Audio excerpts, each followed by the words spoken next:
10, 9, ignition sequence start, 6.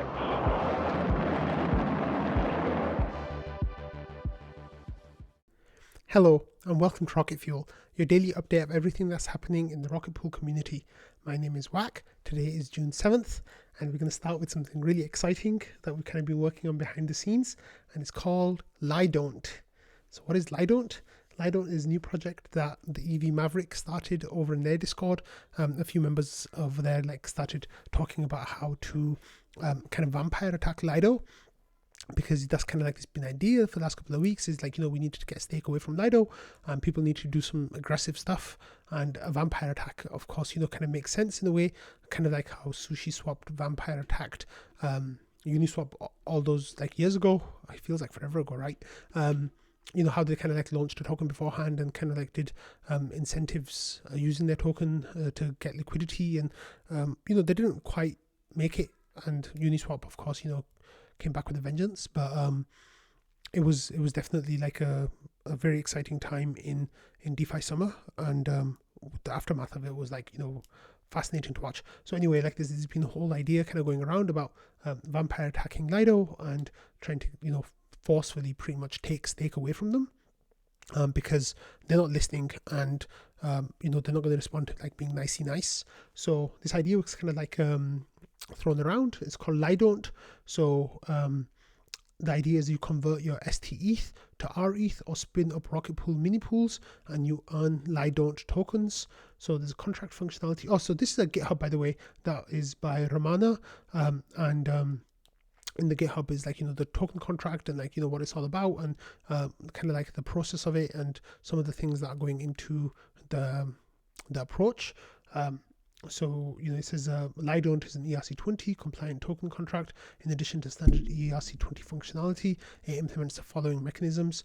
So there's swap STETH for rETH. There's some commands there about what that does, about how they receive the rETH in return, and how that's going to work, and then you can stake it to get more Lidont tokens, and then there's the stake rETH function right there as well. Then you can unstake the rETH. There's ways of claiming Lidont tokens as you accrue them, and then claim rewards for Rocket Pool mini pool. So if you run a mini pool, you'll also be eligible for some Lidont tokens as well, and then withdraw STETH from Lido. So there's a contract that will let you pull that information, that let you pull your STETH out from there, and there's a mint rETH function there as well. So these are some of the functions that are going in there. There's a whole strategy that is kind of percolating at this moment in time. I'm not going to give too many spoilers. For those of you who want to find it, it's quite easy to find where the discussion is, but there's this really exciting project going on. I'll be honest, I don't know just how impactful it's going to be. Even if we get 1% of people moving from Lido to Rocket Pool, that would be absolutely incredible, truly not phenomenal, amazing achievement, right? So that just kind of lets you put into context of what kind of the expectations are. So what it's kind of doing it for the memes. There's already some really funny memes that people are working on. There's a whole bunch of people spending a lot of time thinking about this and working on it. So it's really exciting. So that's why I'm covering it right in the beginning of Rocket Fuel today. Okay, so we got this news today about an injunction against Binance. So in the US, Binance US, there was an injunction against them to freeze all their assets. So there's news that there's trading is going to be halted, and over-the-counter sales are going to be halted. A whole bunch of tokens are being, a whole bunch of pairs are being unlisted as well. So there's a lot of drama going on there. There's even talk that they're going to try to freeze Binance worldwide. I'm not sure how successful that will or won't be, but they're definitely, the SEC definitely is trying to extend his dirty fingers across the whole world and try to strangle out crypto. So definitely keep an eye out on that. If you have assets on Binance US, it might make sense to withdraw them and take custody of them yourself, or send them to another exchange. I don't know which other exchange you send them to, because they're all at risk, I guess, in one way or another, or under threat. So Binance, of course, are fighting this. They're taking a strong stance against it. Also taking a strong stance against their suing is Coinbase. So Coinbase had this Twitter space today about if people are curious about crypto regulation in the US. So in this post, in this Twitter space, they kind of talked about it's a high level overview of the McHenry-Thompson crypto bill, and they're talking about the token path to decentralization, about how that's a core component of it, and how there's difficulty in understanding whether the SEC will control a certain crypto or the FTC will, and then talking about other like legislation that's kind of like coming around and stuff. So all of that is like, this is our discussions that are happening, and people are kind of listening to this. This had 148,000 people listen to this, so that is a tremendous number of people. So there is a pushback happening, and it's going to be really interesting to see how this struggle carries on. But I think it's gonna drag on for years potentially, right? Like the SEC hasn't been able to come to any kind of judgment or settlement with Ripple, and the XRP token, and that's been going on since 2020. So it's been over 3 years now, and some people think the judgment is any day now, and others seem to think it might potentially still be another year or two away.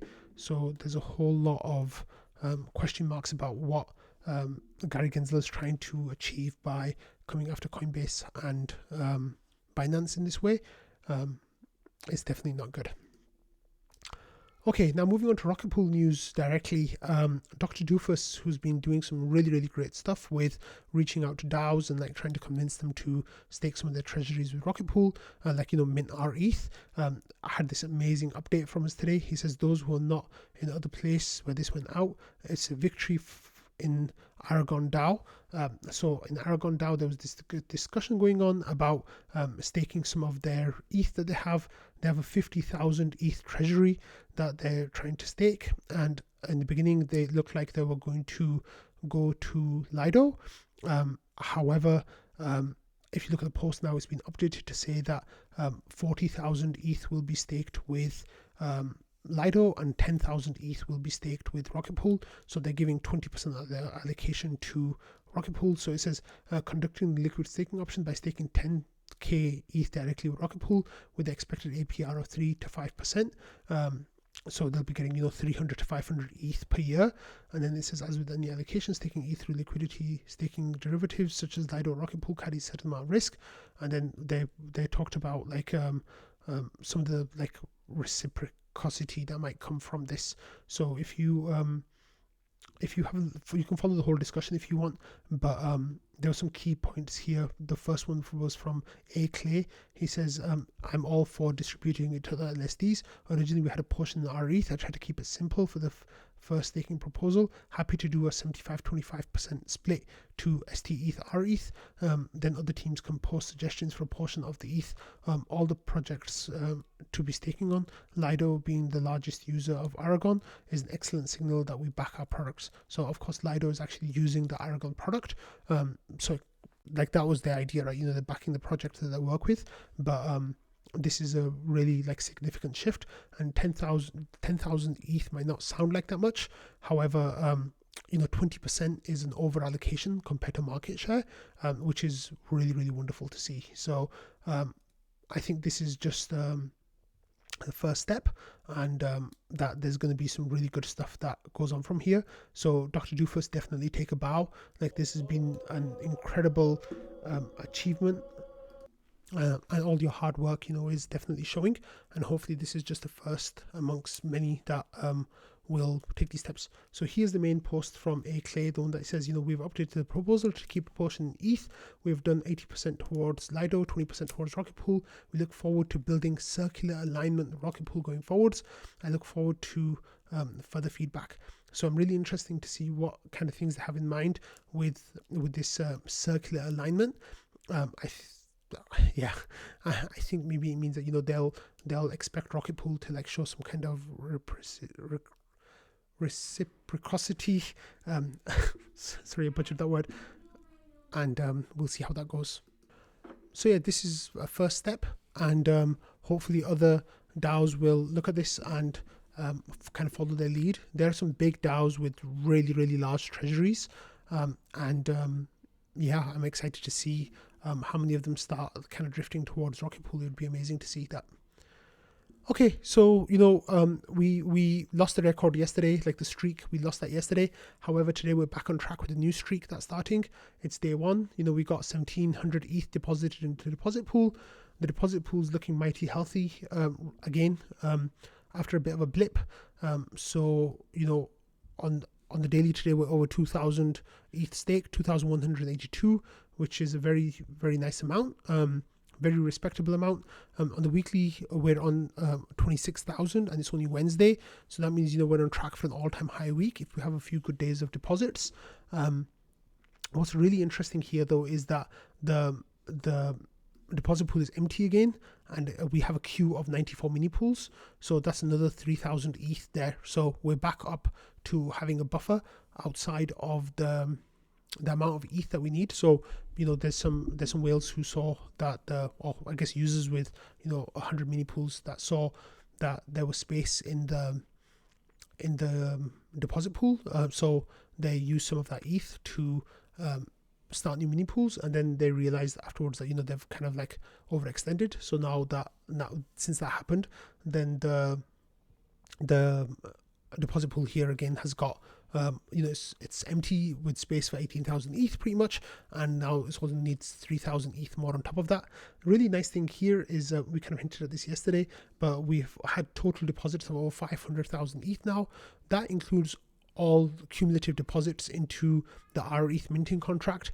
That doesn't include like the amount that people have burned. So if you have a look at the amount that people have burned, then we're at 433,000, so about 78,000 rETH has also been burned back into ETH. So that is something to pay attention to. Here, if we have a look at the mini pools, we see that there's a queue of 94 mini pools. 86 of them are at pre-launch, so that's where we are right now. There are a couple of them here that are at risk of getting timed out in the next couple of days, but I guess the people who started those should keep an eye on them. But here you go. Look, this node operator, like a bunch of node operators, kind of like came in with some nice mini pools here and spun them up. So it's looking really good.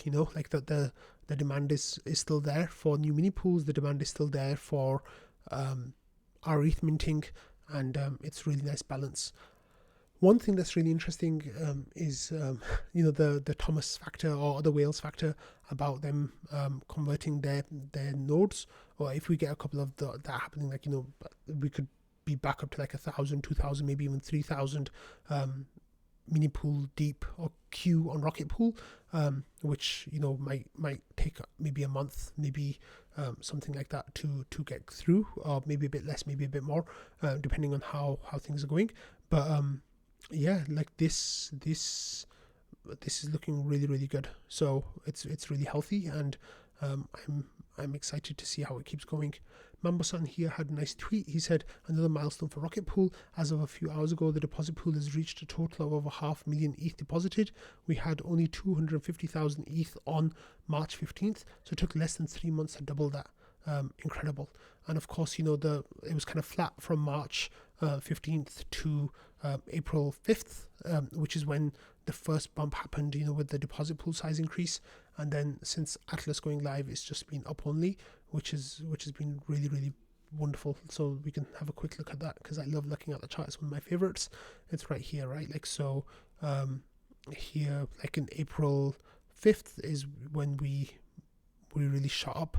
And then since April 17, 18, 19, that's when things really started to get moving, and it's been pretty much vertical since then.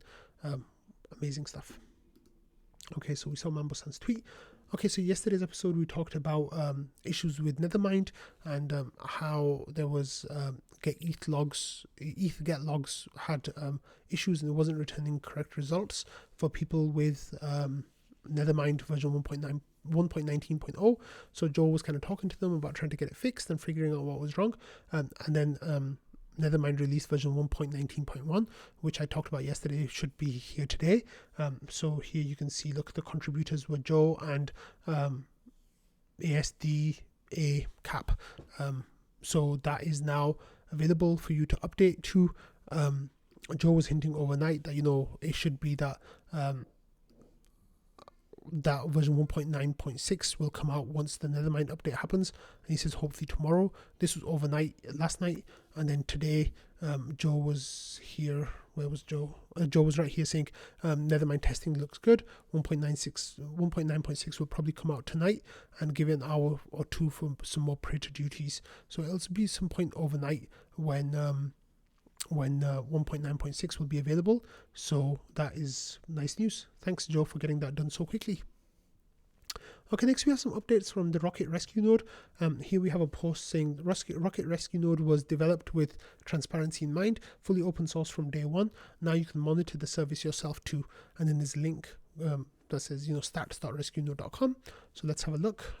Here you see a public dashboard that shows you service status for the consensus layer clients, and what's going on with them over here. And it's telling you about people having reconnect attempts, and execution layer cache blocks seen, how many clients they have on the consensus peers, attestations, proposals, and the different kinds of stats. So if you are all interested in looking at these stats, definitely check in on this page. I guess it's based on Grafana. You can't really go too far in the past because it just started today, so it's not even been going for 48 hours yet. But it's really nice that you can kind of play around with that and see what you think of it. It's nice that people on the rescue node are getting proposals, so that's really cool that they didn't miss any proposals while on the rescue node. So that's definitely nice. Okay, another thing happened today, this afternoon, Eastern time, was Lee mentioning here that he had some issues with the Beacon Chain website, and it looks like some of the data was wrong or not working properly. And then Invis was having a look and saw that he was having the same issue, and it seems like the Beacon Chain website was kind of like missing data for like the last 2 hours. So a bunch of people were getting like notifications that the nodes were offline, and other people were getting notifications that they were missing attestations, all that kind of stuff. So there was some issues that were happening with that. People in trading kind of talked about it a little bit back and forth. Some people like pay for the service, so they were kind of disappointed. But then a little while later, it came back, so I don't think it was down for too long. But I thought I'd let you know that if you saw any notifications of missed attestations or your node being down, then there's a chance that it could have been due to Beacon Chain errors. Okay, so next we have this update from Aura Finance. So some of you might know that one of the main areas of liquidity for the rETH token is an ETH pair on Balancer, and Aura is a service that kind of lets you enhance that and automates that liquidity position. So they are moving contracts between some of their pools. There's 23 pools that are listed, and they're migrating over 2 weeks in 2 groups. So they are letting people know that if you have a liquidity position with them, they said that to ensure, they're doing a migration. The new pool is live now. If you want to migrate, please do your own research first. And they're saying that if you have a large position, it might make sense to move half of it first and then wait a week before you move the other half of it. And that will keep the position smooth on both pools. It'll help to get a smooth transition from one to the other. So definitely check out that information if you are depositing your liquidity tokens into Aura, because you might have to move things around. I think that's how it works. Okay, next we had this update from Chronos saying we're pleased to announce Chronos' newest listing, Rocket Pool's rETH. Rocket Pool is one of the biggest names in liquid staking tokens with over 400,000 ETH staked. It's a nice amount bigger than that. So this is how does Rocket Pool work and what can users expect from this collaboration. So let's have a look. It says with Rocket Pool, users can deposit 0.1 ETH to receive rETH LST that accrues staking rewards over time, and then how it's decentralized. Part of this collaboration, Rocket Pool directing incentives to the rETH wETH pair on Chronos, provides an easy way for rETH holders to generate additional yield on their holdings. At Chronos, we're excited to do a part to help Rocket Pool gain additional exposure on the Arbitrum and create a convenient avenue for rETH holders to earn additional yield on their holdings while helping make Ethereum safer and more secure for everyone. So that liquidity pool, the rETH ETH pool went live, and there was 0 people providing liquidity to it at the moment here, where Whisker took a screenshot, and the APR that it was listed on the website was 146.2% all the way up to 292.4%. So of course, as people enter that pool, they provide liquidity in that pool, then those percentages will come down quite quickly. But if you want, you can jump in there and eat up some of those like early juicy yields and take advantage of that. Of course, it's an Arbitrum as well, so it's makes it easy to jump in and out of positions. Like, you don't have to spend too much on gas, so that makes it really nicely efficient. Okay, talking about really nicely juiced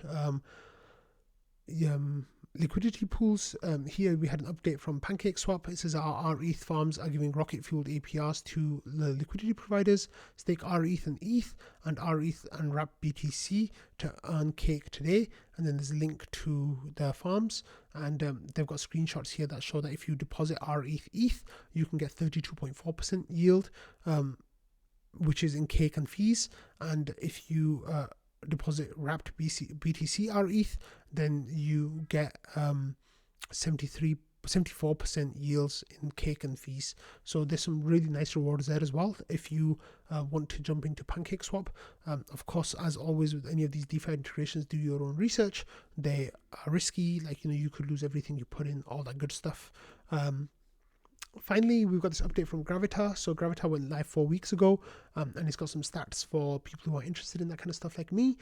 So in that time, it's the #1 liquidity fork by total value locked. So it's really grown nicely in that time.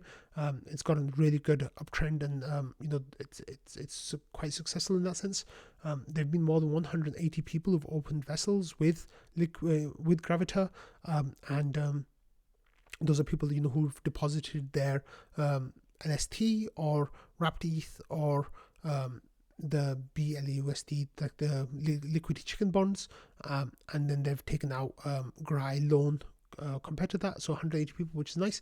So the average loan to value for the crypto pairs, like the ETH and LST pairs, is 53.41%, and then they've also got 5.7 million GRI in the stability pool. That's if anyone gets liquidated, then the stability pool can kind of buy up that liquidation.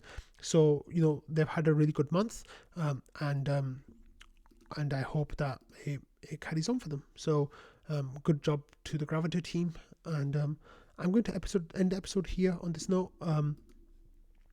I hope you're all doing well. I hope you've all had a good Tuesday, and I'll see you all tomorrow. Bye.